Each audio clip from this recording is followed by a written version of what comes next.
মোরেলগঞ্জ থানার 13 নং নিশানবাড়িয়া ইউনিয়নের 2 নং ওয়ার্ডের মেম্বার পদপ্রার্থী হিসাবে আমি যে ঘোষণা দিয়েছিলাম ইনশাআল্লাহ বহাল থাকবে। আপনারা যে পরিমাণ ভালোবাসা আমাকে দিয়েছেন আমি কৃতজ্ঞতা জানাই আপনাদেরকে। আমি ভাবতেও পারি নাই আপনারা এতটা ভালোবাসা আমাকে দেবেন। আমি একজন ইয়ং জেনারেশন, আমি আপনাদের কাছ থেকে যারা সিনিয়র আছেন এবং জুনিয়র সবাই ভালোবাসা দিয়েছেন।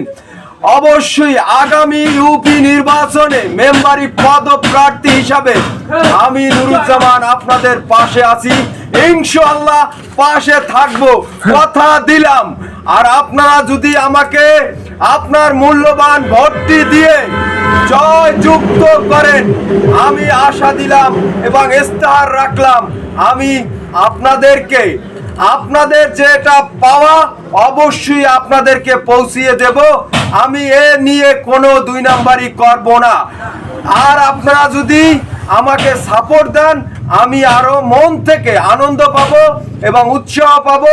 আমি এবার আগামী ইউপি নির্বাচনে মেম্বার পদপ্রার্থী হিসাবে আমি নুরুজ্জামান তালুকদার থাকব এবং আসি আপনাদের পাশে, আপনাদের দোয়া প্রার্থী এবং দোয়া করবেন আমার জন্য।